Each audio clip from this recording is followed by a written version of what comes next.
वो जो सेट 9 का डिस्कशन शुरू करते हैं। इसमें जो सबसे पहला क्वेश्चन दिया गया है कि निम्नलिखित युग्मों पर विचार करें, और यहाँ पे एक कॉलम टाइप क्वेश्चन है ये, जिसमें से ये बताया गया है प्राचीन,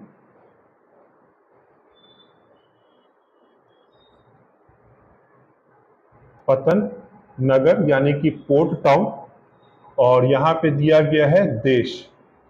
और यहाँ पे जो सबसे पहला जो विकल्प है चेल हा, और इसके बगल में दिया गया है पेरू, ये विकल्प गलत हो जाएगा। और दूसरा है जाफा, और इसके बाद विकल्प में दिया गया है इजराइल, ये सही है। और तीसरा है हेपू, यहाँ पे विकल्प दिया गया है चीन। तो यहाँ पे हम लोग क्वेश्चन जो देखते हैं तो इसमें जो पहला विकल्प है जेल है, ये गलत है, यहाँ पे मेक्सिको आंसर होना चाहिए। इसलिए जो क्वेश्चन पूछा गया है कि सही विकल्प कौन सा है, यहाँ पे इसका आंसर हो जाएगा 2 और 3। नेक्स्ट क्वेश्चन, भारत शासन अधिनियम 1935 के संदर्भ में निम्नलिखित कथनों पर विचार करें। और यहाँ पे 3 कथन दिए गए। इस अधिनियम ने प्रांतीय विधायिका में महिलाओं के लिए 41 सीटें आरक्षित की, ये सही है। दूसरा, इस अधिनियम के अंतर्गत विधायिका का गठन कॉमनल अवार्ड के आधार पर हुआ, गलत है ये। और इस अधिनियम ने प्रांतों में द्वैध शासन को समाप्त कर प्रांतीय स्वायत्तता लागू की, जो कि सही है। तो यहाँ आंसर हो जाएगा हमारा 1 और 3। तीसरा क्वेश्चन है, निम्नलिखित पर विचार करें।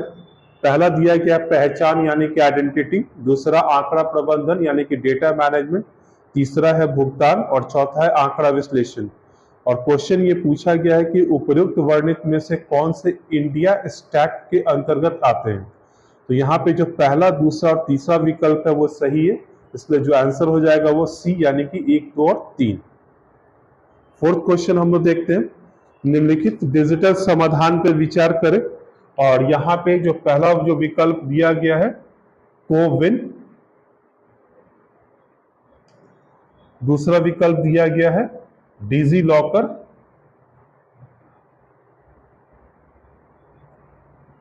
तीसरा विकल्प है आरोग्य सेतु, और चौथा है फोन पे। और क्वेश्चन ये पूछा गया है, उपयुक्त वर्णित में से कौन से भारत सरकार द्वारा डिजिटल समाधान के लिए जारी किए गए। तो यहाँ पे पॉइंट ये है कि भारत सरकार द्वारा कौन कौन से जारी किए गए। तो ऑब्वियसली ये भारत सरकार के द्वारा जारी नहीं किया गया है, यहाँ पे ये तीनों विकल्प सही है, इसलिए जो इसका आंसर हो जाएगा 1, 2 और 3 यानी कि सी। क्वेश्चन नंबर 5, भारत के एशियाई ब्लॉक के भाग के रूप में कई देशों के साथ एक मुक्त व्यापार समझौता है, निम्नलिखित में से कौन से इसमें शामिल हैं। और जो विकल्प दिया गया है सिंगापुर, संयुक्त अरब अमीरात, तीसरा दक्षिण कोरिया, चौथा थाईलैंड, और पांचवा इंडोनेशिया। तो यहाँ पे जो आंसर हो जाएगा वो हो जाएगा सभी, यानी कि इन सभी देशों के साथ भारत का मुक्त व्यापार समझौता है। क्वेश्चन नंबर 6, काला सागर अनाज सौदा यानी कि ब्लैक सी ग्रेन डील के बारे में कौन सा कथन सही है।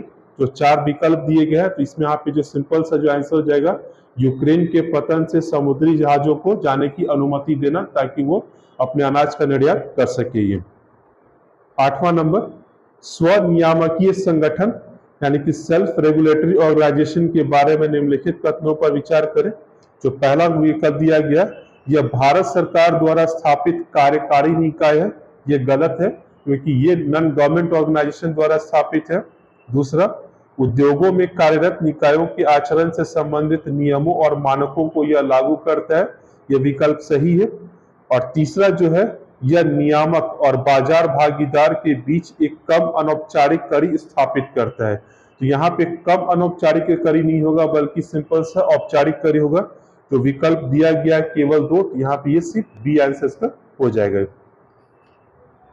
क्वेश्चन नंबर 9, नैविक के संदर्भ में निम्नलिखित कथनों पर विचार करें। तो पहला विकल्प दिया गया है, सभी 5G फोन 1 जनवरी 2025 तक इसका समर्थन करेंगे। दूसरा, इसका विकास भारतीय अंतरिक्ष अनुसंधान संगठन द्वारा किया गया, सही है ये।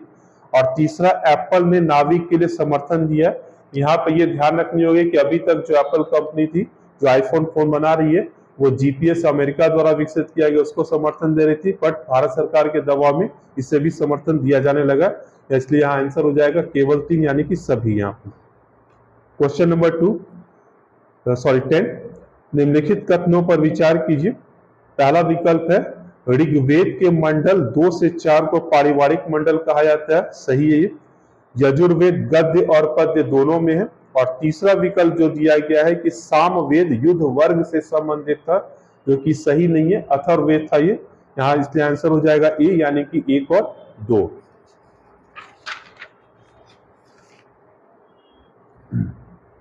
क्वेश्चन नंबर 11, निम्नलिखित सूचकांकों पर विचार करें। जो सबसे पहला दिया गया जेपी मॉर्गन ऋण सूचकांक, दूसरा है FTSE Russell EM GPI kept, और तीसरा है ब्लूमबर्ग ग्लोबल एग्रीगेट सूचकांक।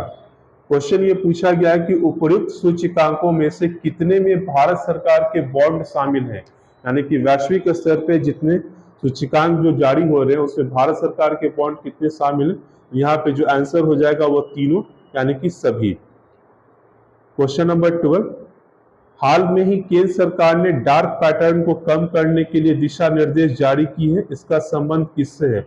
डार्क पैटर्न से तात्पर्य यह है कि जो ऑनलाइन प्लेटफॉर्म पे जो मिसलीडिंग गाइडलाइन जो आते हैं या फिर भ्रामक इंफॉर्मेशन आती है उसको रेगुलेट करने के लिए यहाँ पे केंद्र सरकार ने ये दिशा निर्देश जारी किया, इसलिए जो विकल्प हो जाएगा वो ऑनलाइन मंच हो जाएगा ये।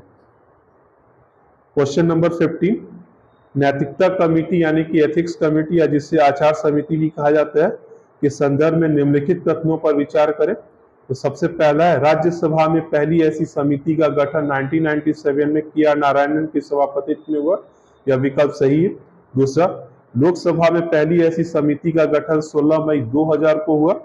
और तीसरा, दोनों सदनों में आचार समिति या नैतिकता समिति का गठन 5 वर्ष के लिए एक बार अलग अलग होता है, जो कि विकल्प सही नहीं है, इसलिए यहाँ पे आंसर हो जाएगा 1 और 2 यानी कि ए।